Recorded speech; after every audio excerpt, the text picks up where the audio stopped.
like a dog in the street. Purple Daily is daily Vikings entertainment. We just want the Vikings to win a Super Bowl before we die. I will ride with this group. Seriously, man.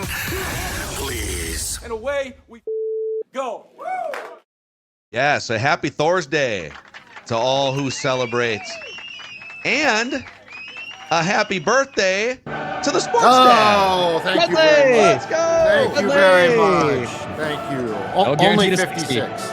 Only 56. Still 4 years away. You got plenty of time for the Vikings to win a Super Bowl before you die. Do I? Well, right now, what would you like? What would the over under for you? Like to live? Life expectancy? Oh. Yeah. Like to what? What 60? would you set your own over under at right now? You know your philosophy here. Like to 60? No guarantee to 69 and a half. Oh, 69 God. and a half. 69 Game Pass. Oh. We're taking the over? I don't know. That's really risky. There's so many things that can go wrong. I might take the under just because if I take the over, it's a really that's haughty. Low expectations. Yeah, that's haughty. I like to set myself up to question. So if I die at 62, I'll get upstairs and be like, God, I don't mean to second guess you, but there's a few things I got questions about. One is, why would Kevin O'Connell not run more? And the second is, why didn't I make it to 7? That's the most Judd thing. You get to the afterlife. Okay, I got some questions here. The afterlife Sir? Substack. Miss? Oh, God. Can you tell me, Mr. God Almighty, did Kevin know about the data when he was calling those pass plays on 3rd and 2? Huh? And if so, what happened exactly? And also, God, what is the HVAC company that I should contact if I need a little boost this offseason? And the response would be MSP Plumbing, Heating, and Air, because they want to make sure that your home stays warm. Because guess what? Mother Nature, we know she's just around the corner, and we know it's getting cold outside.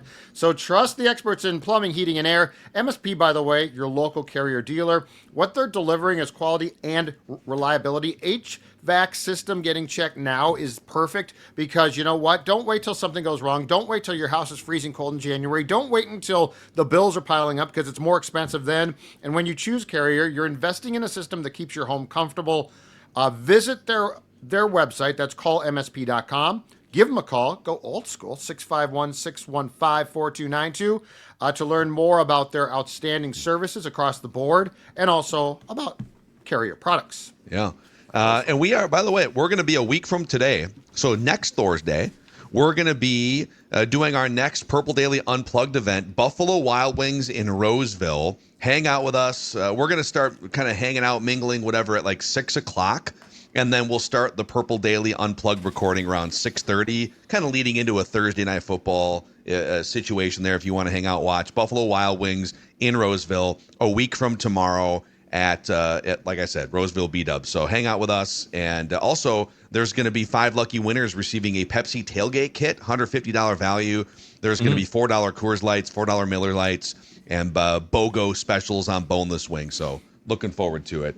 Thor, how are you doing, man? What's going on with you? I'm doing great. Yeah, good to be here.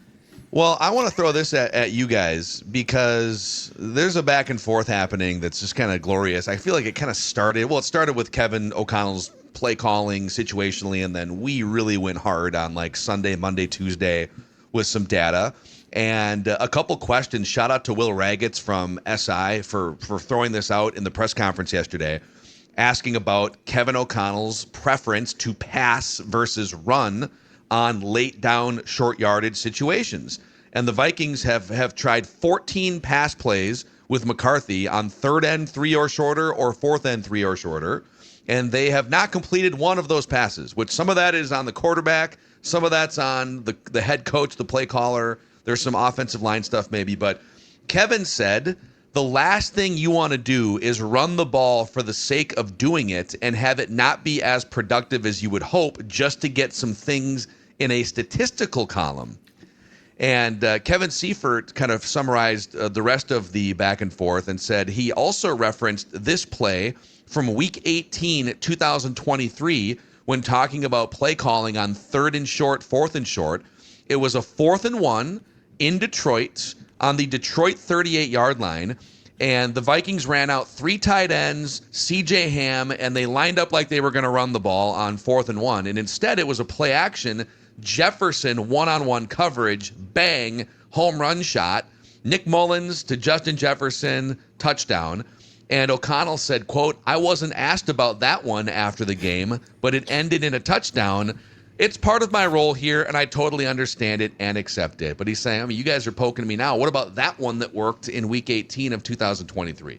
So he's being a little defensive, or maybe a lot defensive, about his play calling in those 3rd and short, 4th and shorts. Thor, what do you make of this big topic this week, play calling in the short yardage situations? I would like Kevin O'Connell to be a little bit more open-minded. The response didn't surprise me. But maybe walk us into your thought process a little bit more. Vis-a-vis that, like some of this stuff, you're toggling so aggressive that way that we've talked about you're putting your quarterback in a bad situation, but at a certain point, his argument would be, I'm doing that because I'm going against tendency. The one-on-one shots we open up downtown to Jefferson, like all this different stuff. But at a certain point, when all you're doing mostly is passing on those downs, the down and distance, situationally, the defense has a much better idea that that's coming. You're not really catching them off guard. And at this point, to run on 3rd and 2 would be wildly against tendency for Kevin O'Connell. And if you're a coach that is looking to go against tendency to try to generate yards, maybe mix in a water, maybe mix in a third and short run. Yeah. Yeah. Yeah. Well, and what gets me too is this. So I understand that you want to break tendency, okay? But there's no rule that says you have to break tendency every single time. And I think I said this on the show yesterday, Thorsky, and that's this. If you establish the run, that's a tendency that's fine. Like on 3rd and 1, if on 3rd and 1 you're like, okay, and I feel like O'Connell sees like 2 bad runs, and in his mind that's it, okay? But on 3rd and 1, you've got an offset eye, you've got 2 tight ends in. You can run. Like it's not like it's like, well, this is dangerous. It's not like it's 3rd and 8. You're like, oh, we're gonna run. It's literally that's where your toughness. Like to me, when you don't run there, and I know that you're being cute because you're like, I'm gonna fool everybody, but you're literally telling your offensive line, in my opinion, you're not good enough to do this. You're not good enough. Like tendencies are used, and I like them, but that your whole game plan is not tendency. If you can run the ball, you run the football. Like we've seen a lot of teams, that's what they do. And it's not like I didn't expect to run there. It's more like, no, I did expect to run, and they got the yard. So that's what gets me. And like if you had told me in July that there's going to be a close game against the Ravens where you're going to, at the end of the day, look back at the box score, and there were essentially 48 planned passes, I would have said, no, that was a blowout then, right? Baltimore blew out the Vikings, and they were trying to come back. I am so disappointed by O'Connell in this because everything he's saying too, one, I think he's being, like Phil said, defensive. And the other thing is, listen to all of the answers about the 3rd and 1, okay? Every one of them is, Jefferson fell down. I take that shot every time. Jefferson fell down. He's like assuming that is a touchdown, and he's smarter than this. He knows it's not. But his answer is always, it's never like, I might have put too much on JJ's plate there. That might not be his strength yet. Everything is, no, Jefferson fell down. If he doesn't fall down, it's fine. Go back and look at that play, okay? That's a pass. It's okay. But I don't know that Justin Jefferson catches that for sure. It's not like he fell down and the ball flew right to where he would have been. So I'm really struggling to, I guess in my mind, incorporate what O'Connell is telling us and what he really thinks, because what he's telling us to me is far too simple. And the one thing I know is he's not dumb. He knows better. He's not giving an answer that really applies to the plays that we're asking about. Yeah, there's been a lot of discussion with this about like the scripted plays and the ones where heading in and beginning of the game. I thought it was interesting. You run on. Was it they had 2 runs real quick, and then after the dime to Naylor down the sidelines, you punch it in with the touchdown on the next play. I think that made the first drive 4 passes and 3 runs. Then you start out the next drive with 2 runs, and that's where you got to the trick pass with the Jefferson back to McCarthy. Later, you get into the early second quarter. They had a 8-yard run or 6-yard run. I'm sorry. After that play, and this was with 9:10 left in the second quarter. After that play, the rest of the game, you had 44 offensive plays. 38 were designed passes. 6 were designed runs. With a lead. They With were a ahead lead. at that time. Yeah, you're ahead at that time. I some of this stuff I don't really get. And the next sort of little cluster of plays where they ran, it was right coming out of halftime. I think they ran 3 of to begin the second half. Vikings run the ball on 3 of 5 plays. Chunk. And they gained 35 yards on those 3 runs. And then they go right back to abandoning it. I don't really, that's the stuff, people talk about the off script. And sure, you can talk about McCarthy, and your opinion of his performance when you think it's no longer the scripted plays. We have to talk a little bit about the decisions being made by the guy where the offense doesn't know the plays that are coming in at that point and how it's skewing so wildly to pass. And some of these situations, maybe not putting the quarterback in the young quarterback in the best spot. Yeah, I think just I'd love to clarify something for Kevin O'Connell if he happens to catch this clip or whatever. That it's not because I'm not going to Wednesday press conferences, and so I'm not having a back and forth like in person. But if I could have one here on the podcast, reacting to him essentially saying, "Hey, that play from 2 years ago, I remember. No one asked me about that. He's basically saying that was a brilliant 4th and 1 play call. No one saw that coming, and it was a home run. And we will sacrifice some of the first down percentage for the upside of big plays down the field in situations where we're tricking the defense." I think that's his argument. But just to clarify, people aren't saying you should never pass on 3rd and 4th and short. People aren't saying that you've never had a successful play call on a passing play dialed up in those 3rd and 4th and shorts. The criticism or the questioning is about the body of work over 4 years on 3rd and 4th and short. Since 2022, no team has a higher passing rate on 3rd and 4th down and short. So philosophically, Kevin, more than any coach in the NFL, more than any play caller, believes that passing in those situations, 70% of the time, by the way, he passes over 4 years on 3rd and 3 or shorter, 4th and 3 or shorter. Philosophically, he believes that is the right thing to do to win football games. However, the Vikings rank 30th in first down conversion rate since 2022 on those 3rd and 4th and shorts, including dead last this season, by the way. And they rank when they do pass the ball. Hey, passing's optimal. You'll see, right? It'll manifest. They rank 30th in first down conversion rate when passing on 3rd and 4th and short. They convert a first down 46% of the time under Kevin O'Connell, 4 years, when they pass in those situations. It's a 70% conversion rate when they run. So the numbers are screaming at you. Running, 70% conversion rate. Passing, 46%. And he would come back and say, haha, wait a second, though. We will sacrifice some first downs if if once in a while we get a 35-yard home run, touchdown. Okay, awesome. Boom. We'll give one away over here for that. I don't know that trade-off is happening over 4 years. They're sort of mid-pack in touchdowns scored in those situations. I do know that they also 3rd and short, 4th and short, 4-year sample. No team has thrown more interceptions on those plays. No team has taken more sacks on those plays than the Minnesota Vikings. So you're like heightening the risk, but you're not tapping into the reward that he thinks they are by running so many pass plays in those situations. And it feels like he doesn't want to hear about it from anyone. That's my biggest issue.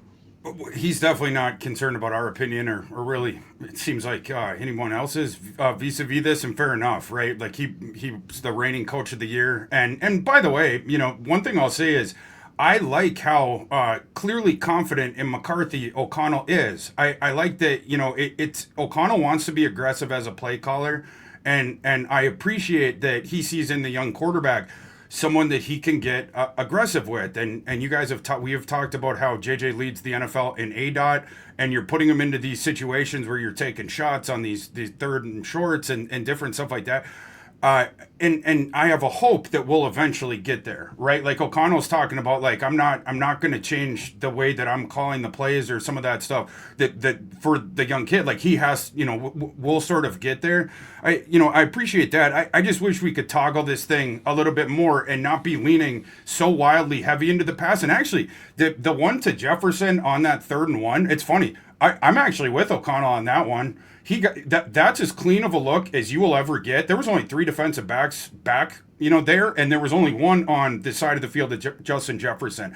I'll take that every single time. The feet got tied up. My issue is 44 dropbacks against 13 runs, especially when you get late into that game and we have another injury situation with McCarthy where he bangs his hand off the Donovan Jackson's helmet, and then after that we truly went YOLO with the passes, and that was the point where you knew something was off, because all of a sudden McCarthy, who had a 0% off target rate in the first quarter, and in the second quarter he had a minuscule one as well, after he hits the helmet, he became Nuke Lelouch out there. The ball was flying everywhere. Up till that point in the game, I thought he was playing fine. There was a couple exceptions, but after that, it got real bad. And I don't know if you guys have gotten into the numbers on this, but if you combine, the Atlanta game, he was I'm talking McCarthy, 9 for 15, 122 yards before the high ankle sprain. After it, he was 2 for 6 for 34 yards and an interception. Ravens game, up to when he hits his hand on the helmet, 14 at 25. After the injury, McCarthy goes 6 for 17 the rest of the game, 35%. McCarthy, if you, just the times he's been healthy, 58.8% completions. Is it perfect? No. But a lot of the statistical profile, or a portion of it, is being dragged down by throwing while compromised a little bit. The injured time in there, 8 for 23, 34.8%. Again, I would like the situation, marry the play calling to the situation, the circumstance that you find yourself in. And when you know that McCarthy's throwing hand, it's swelling up and bleeding or whatever, like maybe we could toggle. And look, I know at that point you were down, but if you had made some different play calling, before that, you might not have been. But can we help the kid out a little bit? But this is why I hate the 3rd down play call. I completely disagree, and here's why. Okay? It's the game flow. The game flow is this. You come out of halftime and you're up by 1. This is the Ravens, okay? This is going to be a grinded out game. This is not going to be a sexy game. You can put your sexy pass plays in the suitcase and send them off, because this is going to be a smash mouth Ravens. Derrick Henry's on the other side and you're up by a point, which is fine. Which is great, and McCarthy's got you there, okay? And then to your point, Thor, you come out. Aaron Jones, 17 yards. Bada bing. Aaron Jones, 5 yards. Bada boom. McCarthy, short pass. Addison, nice catch for 4 yards. And now it's 3rd and 1 at the 50, okay? 1 point game. You are imposing your will, as the football people like to say. This is not the time to take that shot. This is a time to get the 1 yard, move the chains, and partially too, and this is what O'Connell's not accounting for at all. You have a young quarterback. He needs your help right now. He needs your help. In 3 years, you go for it. I don't give a crap. You throw that ball deep. Nick Mullins, a YOLO quarterback, but he's referring to a play with a guy with an established arm at the time, okay? JJ McCarthy is, for all intents and purposes, a rookie. So I hate that play call, because I know it's designed, and it's just like the freaking week 2 Jalen Naylor 3rd and 1 pass. McCarthy overshot him. McCarthy's not there yet. That's fine. He's not there yet. It's not there. But get the yard, get the first down. Because here's my question. Are you trying to develop a young QB? You should be. Are you trying to win games? Considering what you did in March, you should be. Or are you serving yourself, which is, well, I've designed this play. So I hated that call. Take the yard, move the chains, and win this game. And you know what? If it's ugly as hell, we ain't talking about it right now. We're talking about a second consecutive W. Yeah, and your point's well taken there, for sure. Yeah, you and I could have a slight disagreement on that play in particular, but I think in general, I'm totally with you guys.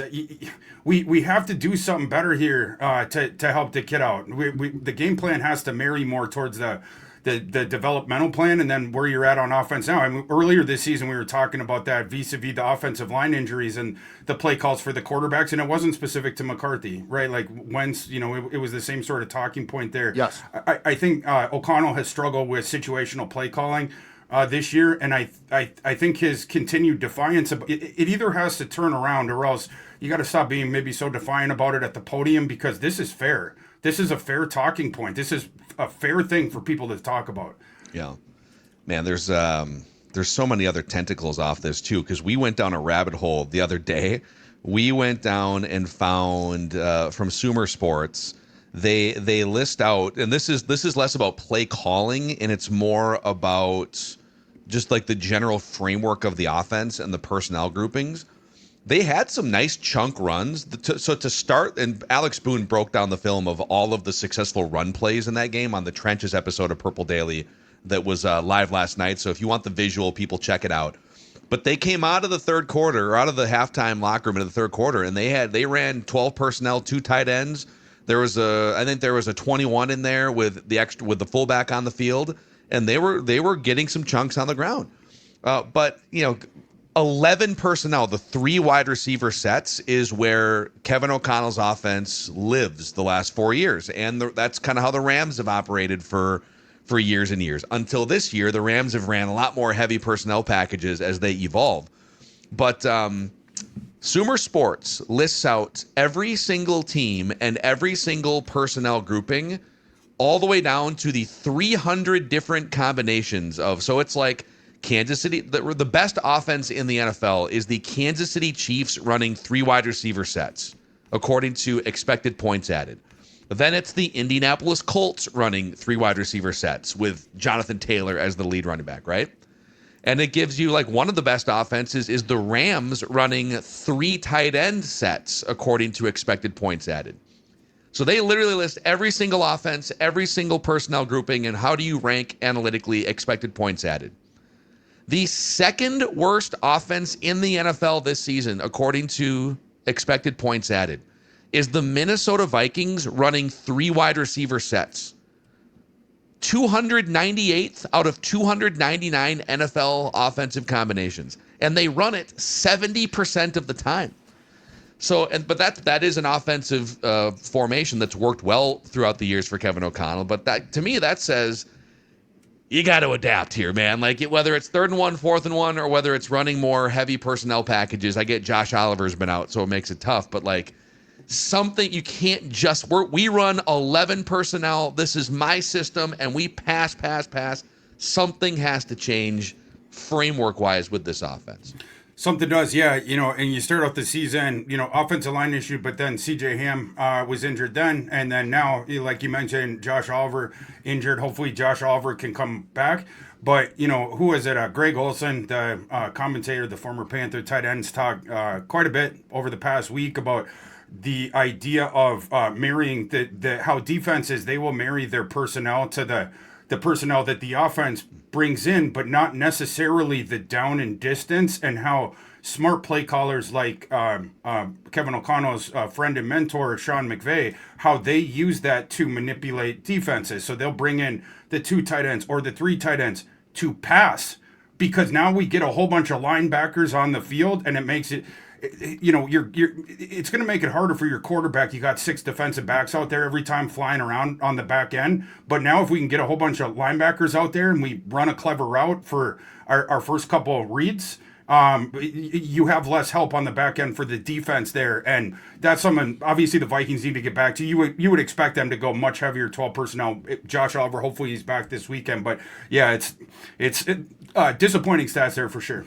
Yeah. So when Phil, you go through those through the stats there, and in the Vikings' use of 11 personnel, and by the way, the use of 11 personnel came from I know the Rams as well in their Super Bowl run. But when you go back and look at that, you guys, are the struggles in 11 personnel due to the change in quarterback? Are the struggles in 11 personnel due to the fact that, as much as O'Connell thinks he's breaking tendencies, that his tendency to rely on that usage makes it so clear to defenses what he's going to do from a play calling standpoint? Like, what What do we think has caused that drop off from, hey, it worked, to, oh my God, it's now the second to worst offensive package among all teams in the entire league? A part of it goes back to play calling. Obviously, you're working in your young quarterback as well, who missed all last season as well, and then you've had the injuries as well. But yeah, I think what it speaks to is O'Connell, some of these circumstances not going his way, and instead of sort of trying to tailor a game-specific, situation-specific game plan to the personnel that you have, and then the defense that you're about to face. It's like all these ancillary circumstances, it just drives O'Connell even more into what he is predisposed. Dig further into the trench, right? Like we'll get out with the same way that we have had success in the past. And again, we say it over and over again, that it's like, Kevin, you're not a dumb guy. Like, we all think your play designs are super duper advanced and super duper smart, and we do think you're a good play caller, but like in some of these circumstances, you could be a little bit more situation specific, the way that you're sort of drawing these things out. Yeah. So wow, we just went way in the weeds there. That was football. Let's go. It's interesting though. Like I would hope. Yeah, no, it's great. I would guess that these same conversations are being had at TCO. Probably not to the variety of responses, because at the end of the day, O'Connell not can as put his intellectually foot down. Well, accurate as my ours. guess is that at some point in time, O'Connell's like, out of my office, and that's that. But I mean, it's interesting that a young guy who's been around a lot of really good young football minds, at the end of the day, has such a predisposition to sort of be an old guy. Yeah, for sure. And I want to sort of take this to other direction, because we have given O'Connell a lot of criticism, as far as this goes. But one thing I'll say is, and I don't know if the players or the coaches were talking about this, the Vikings were so close to just bushels more yards and bushel more points. The two deep shots to Jefferson, you can think whatever, but if the feet don't tangle, is that a catch? Is it an incompletion? Probably is not an interception. You have the ball that clangs off Jefferson's hands in the end zone. That's why I thought it was kind of funny after the game. He words it as the ball wasn't finding my hand. It's like, well, it did in the end zone. You didn't bring that one down. We had the worst game that I have ever seen Justin Jefferson play, and Jordan Addison, he did not play very well either, and yet your offense was still, you were trying, but you had the multiple drops. You had another, who was it on the right sideline early? It was Addison that fell on a ball that was downfield. It wasn't just Jefferson that fell. So we sort of had a Keystone Cops kind of a thing going, but they were very close to, like I said, more touchdowns, more yards. So we're close, but we got to keep tweaking. There is an Ask Thor, a scathing Ask Thor anything question here. Okay, Someone wants to attack Thor, and we will get there here in just a little bit. But a new powerful addition to both Purple Daily and your nutritional routine: Huel Black Edition Ready to Drink and Huel Daily Greens Ready to Drink make eating healthy simple, quick, easy, complete meals. So for the Black Edition, 35 grams of protein, 27 essential vitamins and minerals, no artificial sweeteners, gluten-free, ready to go, under $5 per meal. So if you're looking for just a little protein boost to start your day, Black Edition, ready to drink. And then the greens, developed by registered nutritionists and dietitians, 42 vitamins, minerals, and superfoods, only 25 calories, 4 grams of fiber, only 1 gram of sugar. Huel, a complete meal and making eating healthy simple. They just launched into Target stores nationwide. So try both products today with 15% off your purchase for new customers with exclusive code PURPLE at www.huel.com/purple. Use that code and fill out the post-checkout survey to help support Purple Daily as well. That's code PURPLE at huel.com. Padres, Judd, the official place to drink beer for the sports dad on his birthday. You going to Padres for a little birthday party? I was just going to say that. The birthday boy needs a birthday beer, and he's going to get it at Padres. Some top secret videos being shot with a sports dad this afternoon. So, yes, I will be. I'll see you there. Very nice. They're not going to be secret anymore. They're not going to be secret, but they're going to be really effective and really good.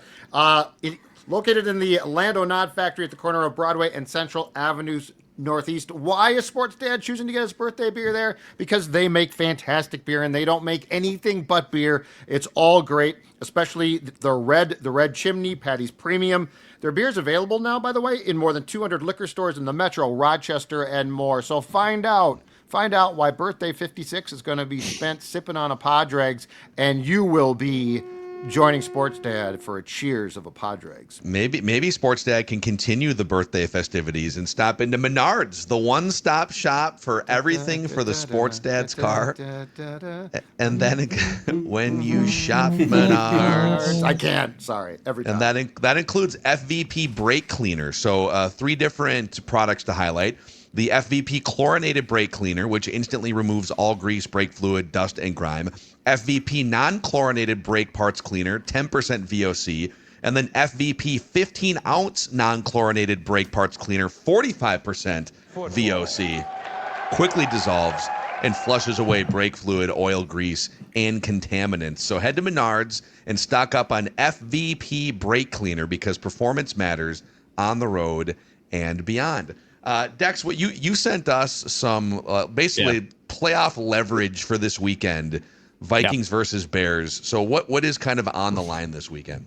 Yeah, a lot on the line. For starting with just at least the Vikings and Bears matchup, who are obviously playing each other. Vikings already have a leg up, having won the first matchup. But in terms of a win or a loss for either team with their playoff odds, if the Vikings are to win this game, their playoff odds go to about 22%. If they are to lose the game, though, falls all the way to 5%. So a big swing. It's not the biggest. Actually, I think it is. I think Chicago and Jacksonville have the biggest swing of probability of a win or a loss. So if the Bears win this game and beat the Vikings, their playoff odds go up to 66%. So better than a coin flip.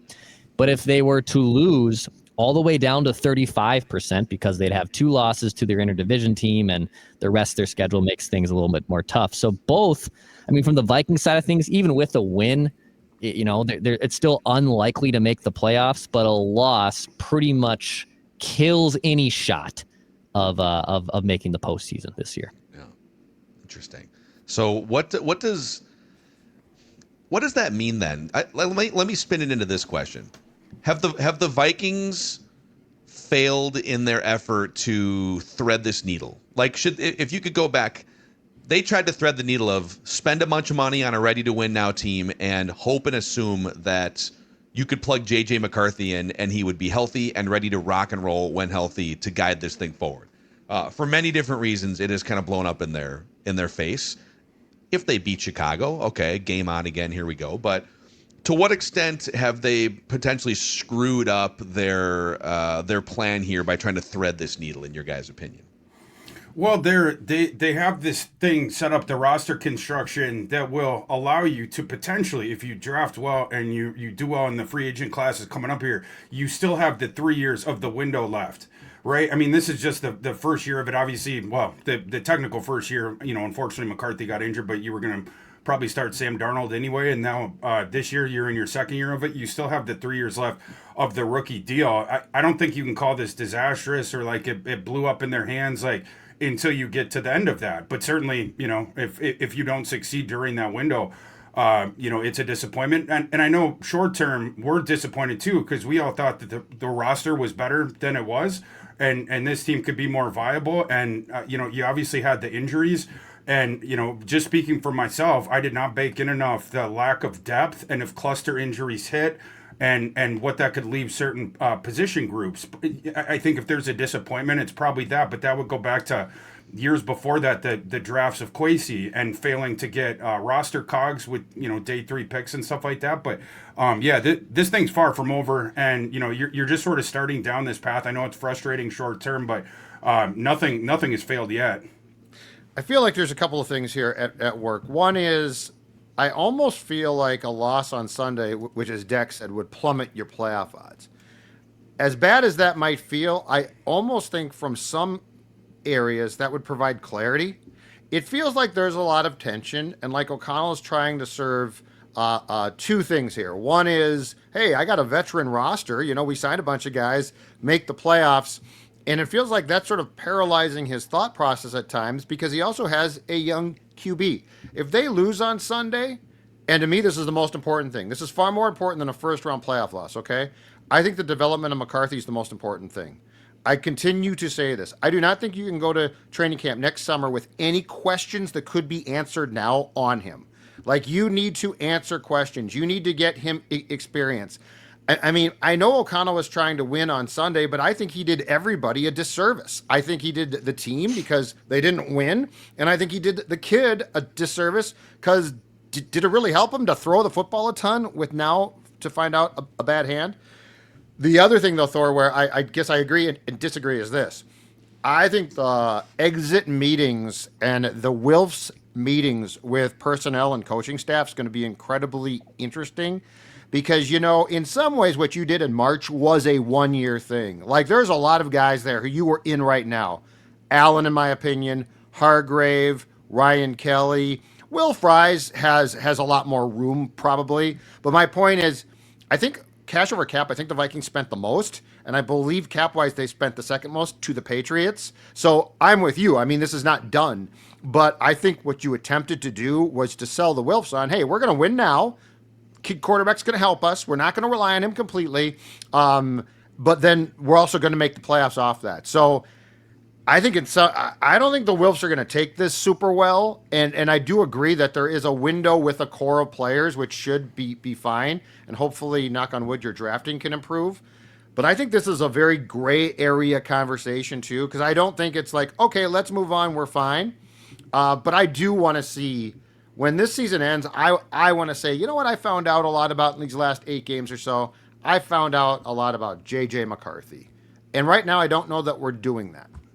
Yeah, and maybe, honestly, maybe it'd be for the best. You know, like if the Vikings don't make the playoffs and stuff, be forcing the Wills to look in the mirror and then make some tweaks, both to on the coaching side, but I think more to what we're hoping for is to the front office. And we talked about the audit after the season with Kwesi and his draft picks, trying to get to the bottom of where is the bad info coming from, and we're going to prune the tree there. And I think you have to have a long, hard discussion and consideration to after this season. You're not going to do it during the season unless O'Connell voluntarily gives it up, but the thing about O'Connell as the play caller, and we'll see down the stretch here. It's not like I'm trying to rip it out of his hands right now. O'Connell in the same way of McCarthy, same way any other player on the, you give him time to improve, to make adjustments. That this, we've only seen 4 games with him, with the young quarterback to this point. We'll see if he can make those corrections. But if he continues to just skew into his bad habits and then snap at people for asking about it after games, and that keeps going on and going on, then maybe that's a discussion after this season as well. But yeah, I improvements could certainly be made there, and if the season becomes a short-term failure, I think there's going to be more urgency to do that. All right, do you want to fight someone here, a commenter? Do you want to spar with someone right now? Yeah, Thor? let's do it. Okay, let's do it. All right, this is If from. I'm going to be throwing some shots, I'm happy to take some myself. So let's do this. Amen. Well, so our guy Chris Burke, who sends, we appreciate Chris and the way that he comes at us in a fairly respectful way, and we get regular emails from Chris for Feedback Friday. Wait, Chris Burke, the SI, the Detroit writer? I think this is a different Chris Burke. Different Chris Burke. Okay. Yeah, I know who you're talking about. I just want to know which Chris Burke I'm fighting with before we start. Yeah, no, it's a different Chris Burke. Okay. He has been anti JJ McCarthy since the draft and has come at it from that perspective. But so I'm going to read you this. Ask Thor anything. You can always hit us up, feedback tab, and get your response here. Mm-hmm. I will say he did send this like a week and a half ago before the Lions game, but I think his general point is worth bringing up. Here is a question for Thor's Day. JJ McCarthy was unable to play with any anticipation at Michigan. He can't layer throws. He stares down receivers, waits until receivers come open, and throws the ball hard. This is no different than how someone like Justin Fields operates. Anyone who watched 5 minutes of his film, let alone all of it, could clearly see those deficiencies. Approximately 8% of NFL games he's been available for in his pro career, and that's exactly what he's demonstrated. Even his college coach didn't trust him to throw the ball more. So given his undisputed bottom-of-the-league performance so far, Why were you so wrong on your JJ McCarthy projection? Also, why is he so overwhelmed? He's clearly not seeing the field well. The O-line hasn't been great, but he's been holding onto the ball too long. It sounds conspiratorial too, but I have no dog in the college rivalry, but it's worth broaching the topic that there was a scandal that Michigan knew the opposing team's signs. Is that part of why he looks less prepared in the NFL? Yet bobos like Thor think that McCarthy is credited with some Herculean performance when he throws for 150 yards in a football game. Your thoughts? Yeah, I mean, I don't know about, that's a lot. I don't know if I'm celebrating 150. I'm not sure what that's about. Any young quarterback coming into the league, and sir, Mr. Burke, I did watch his entire film catalog many times over. Any young quarterback as I do with the other ones, any young quarterback coming to the league, you have stuff that you have to work on. With Caleb Williams, it was out of structure. He wants to play playground ball. The in structure stuff he doesn't care about, and now he's out on the high wire, and that is an unsustainable way to play in the NFL. With Jaden Daniels, he doesn't throw over the middle. It's either long balls down the field or else he takes off and run. Can you sort of flesh out the rest of it? Like, we like the superpowers, but to get efficiency in the NFL, you have to add the other thing. Every single one of them. And yeah, with McCarthy, we know that he throws that fastball. I'm sure Mr. Burke, the other talking points, he doesn't throw to the left and he doesn't do this and that we have already seen him do. Right, the layering and the thing of the trajectory, taking stuff off the ball, has it been perfect? No. Have we seen improvement? We have seen some. That the throw to Naylor was dropped right in the bucket in the sideline to give him a fabulous opportunity for an explosive play. We have seen some of it. It's not just every single time he's throwing a fastball. There has clearly been work on it. Hell, even the one deep pass to Jefferson, that was a moment where I'm like, did they harp on you have to get the arc on the long ball like a little bit too much? Because that one I maybe could have used a little bit more drive on that one. Remember, he steps up in the pocket and then it was the moon shot, and obviously that one, it gave too much time to Mr. Malachi Starks coming the other way on the field. But yeah, I mean, I don't agree with his points, and I do not concede that I'm wrong. I believe that I will be proven right about JJ McCarthy. I'm as bullish or more bullish now on the long-term projection with McCarthy than I always have been. He was my QB3 and number 3 overall player in that class. He has had 4 NFL starts. And by the way, his completion percentage over expectation, you want to break it down like into those eight halves, right? He's played 4 NFL games. He has been above the threshold for a completion percentage over expectation in 5 of the 8 halves of NFL play that McCarthy has had so far. The 2 of them that drag it down, week 2, the second half after the high ankle sprain, he was negative 27.4% against the completion percentage over expectation. And then week 10 in the second half after the hand injury, you're negative 15.1. But the other games, I mean, he was over 10% in 4 of 10% above the threshold expected completion percentage in 4 of those 8 halves. Another one 8.9. The one where he was healthy and where it was beneath, it was week 9 in the second half, but negative 2.7. Like, people like with McCarthy to take this stuff out of context so they can say things like, oh, it was just 1 quarter.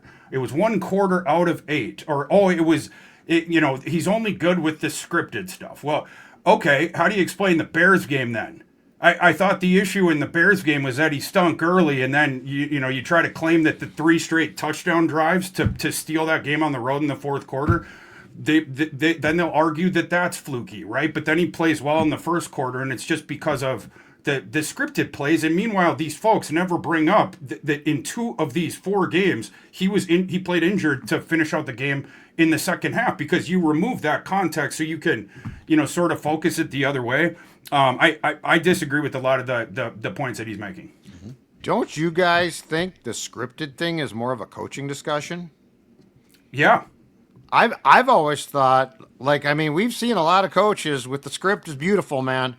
And that's sort of transpiring again here. I've always thought the scripted discussion is more about the play caller than it is the quarterback's execution. Now, I guess you do go through the script, so we could put some of that back on the quarterback. But it strikes me as, hold on a second here, when you have the plays and you know what you're going to do, it's good.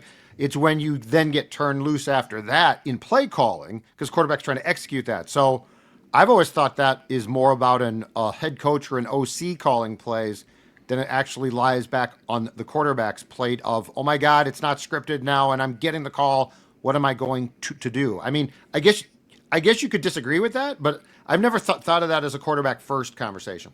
Yeah, 100%. And you just look at the drives that the Vikings had in that game. The two ones that seemed to float, certainly the one that flowed the best was the first one, right? Where it was what did I say? It was 4 runs, 3 passes, or the other way around, but, right around 50-50.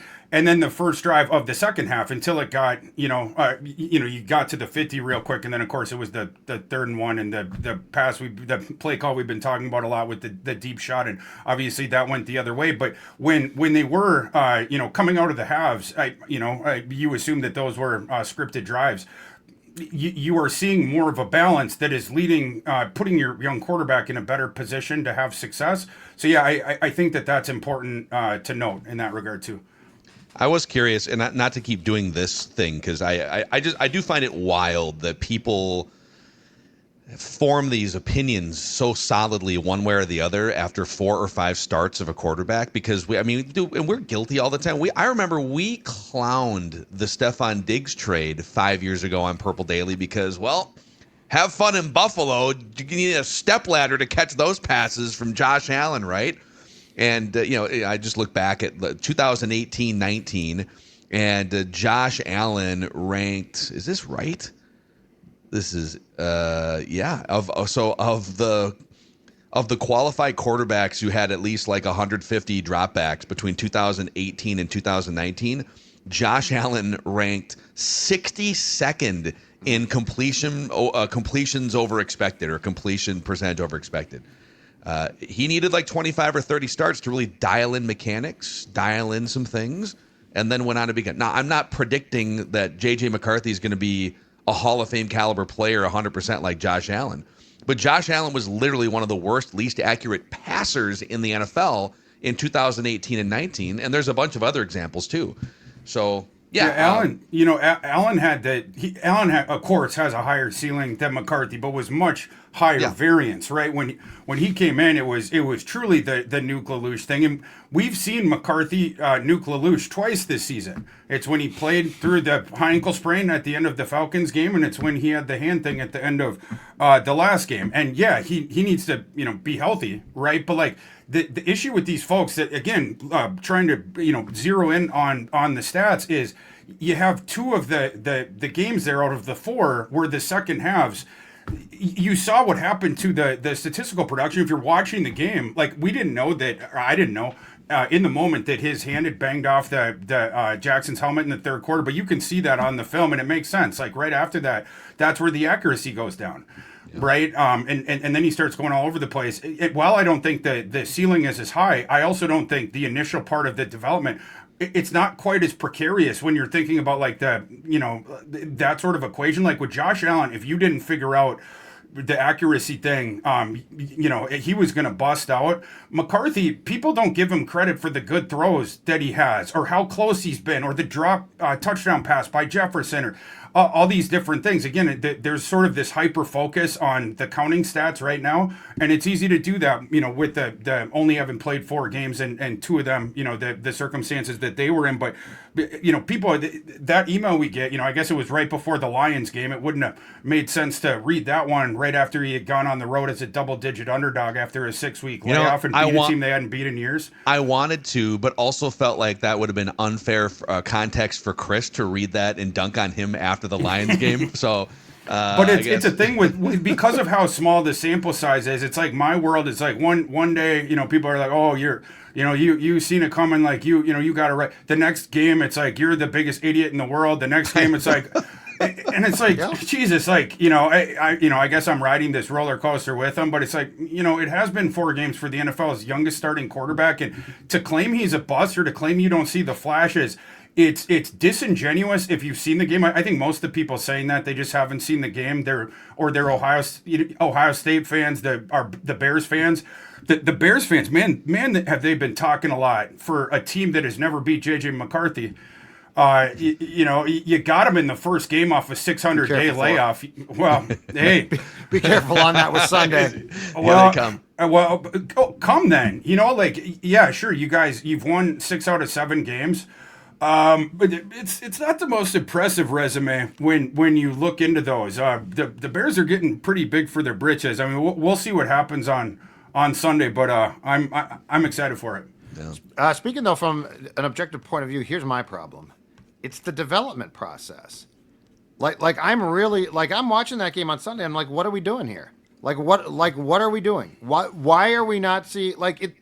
To me, it's the hand in hand, right? It's what I expected from McCarthy and O'Connell to work together, and it was going to be a development. I'm literally watching Sunday's game with no freaking clue what's going on, and so this is not a dig against McCarthy, Thor, but it's the development doesn't look right. Like they're not doing the right things. Like this is not that hard. You've got a young quarterback. You do not have Kirk Cousins or Darnold. You have a young guy. He's 22. You said it. So where I'm very conflicted internally about this entire thing is it feels like at a time when we should be hitting the go button, we're spinning our wheels.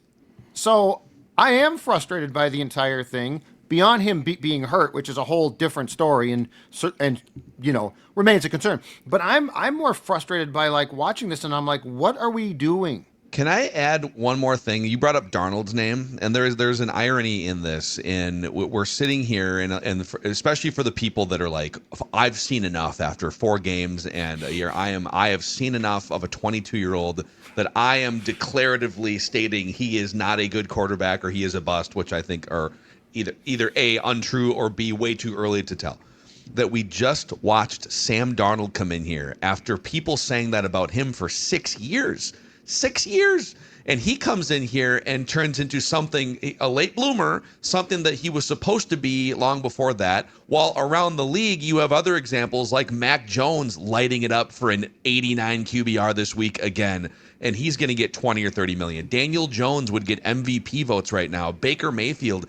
There is this ever-growing group of quarterbacks that have been abandoned by the NFL's chew you up, spit you out after 5 minutes quarterback development culture, and we're watching that play out in front of our eyes in a Vikings uniform last year, while on the other side of the fence being like, JJ McCarthy can't play after 4 games. Like, what?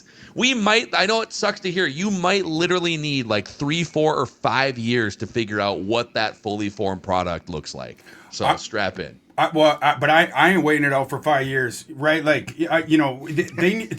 I'll pull the plug on the kid myself if it's proven that he can't hack it. The tables have turned. I'll be the first one. Chris Burke out there, I promise you, man, I will pull the plug on him first. On his own blood. Yeah, what have we seen so far through 4 games where it's like, oh, I don't need to see any of that anymore? Really? There's one quarterback in the NFL who's top 4 in big time throw rate, ADOT, and drop pass percentage. That's JJ McCarthy. There has been flashes there. It's on the film. It's there when you're watching the game, and it's in the numbers as well. Does that guarantee that he's going to become what I thought he'd be? No. But is it the other way where it's like, oh, we don't need to see anything else of this?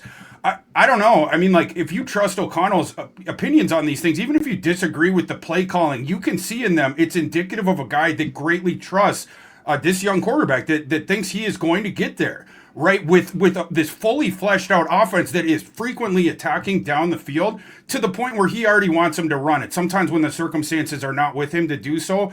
I don't know. Just me. I want to see a little bit more of the franchise's first top 10 overall pick at quarterback. Sue me. Yeah. Wait. So just to be clear, when would you pull the plug? After what year? after the Packers game in a couple weeks. I want to know. I want to have a good idea after the third season, right? Because then you're going into the fourth, where then you have the option with the fifth. Yeah, so you got to show me by the end of the third year. Like, this is for me. This isn't like, oh yeah, if he's not playing well, he just. Like, it's not that, right? Like, JJ's got to do his side of it too. But I think, again, I think you have seen some flashes. Does he need to improve? Yeah, he absolutely needs to improve, and the roster needs to get better as well. And we have some tweaks that we've suggested with other people. But JJ, he's not fully formed. He played 3 years of college football. He declared as a true junior. He was a starter for 2 years of that. And still, in his second year now, he is the NFL's youngest starting quarterback. Can we let the kid play football a little bit? Right before we decide his long term, like what he is, we don't know yet. O'Connell doesn't know yet. All I heard is you say that as a family member, you would walk into the hospital room and tell the doctors to pull the plug. I'll be the first one. You'll kick it out. I'm a Minnesota Viking. I was a Minnesota Viking fan long before JJ McCarthy entered this plane of existence. Yeah, right. I want AJ to cut this up in a way that makes it sound like Thor would pull the plug in the third quarter on Sunday. Happen, oh crap! Oh God, yeah. Oh, you should see what they clip. And then people on Twitter won't go back and watch the show. They'll just see that clip and it'll be on. AI generated. Thor Nystrom. You can find him on Twitter at ThorKU. And we'll see what happens this Sunday between the Bears and the Vikings. Awesome stuff, man. Thor, enjoy your football weekend, dude. I'm feeling good about this weekend. Yeah. Good. Okay. Feeling good. Yeah. Just like don't pass from a the ball Vikings 40 times. perspective, or just like the whole slate? We got some good games, good slate of games. I'm feeling confident from a Vikings perspective. You got the offense as healthy as it's been, and the Bears kind of march in here big on their britches. I want to go in really quick before we get off. The last 7 games, Bears start 0-2. They've gone 6-1 since. They beat the Cowboys at home without CeeDee Lamb. They needed to come from behind in the fourth quarter and block a last-second field goal to beat the Las Vegas Raiders by 1. They needed a fluke late-game fumble when Washington was running up the clock to set up a game-winning field goal with no time left to beat the Commanders by 1. Then they beat the Saints. Then they lost by 2 touchdowns to Tyler Huntley. Then they needed 47 points and a last-second touchdown to beat Joe Flacco and the Bengals by 5. And then they overcame a 10-point deficit in the fourth quarter versus the Giants after Jackson Dart got injured. So they could win by 4 in the last 90 seconds. Your defensive coordinator stinks. They're giving up about 5.5 yards a carry on the ground too. By the way, the Bears defense. Please run the ball a little bit. Pass the ball Please run the ball a little bit. It should be a good game, but yeah, run the ball a little bit. Let's go. Love it. All right, Thor Nystrom, great stuff. Happy birthday to the sports dad. Happy birthday, Judd. Thank you, gentlemen. Thank you. For Dex, I'm Phil. We just want the Vikings to win a Super Bowl before we die. See you guys.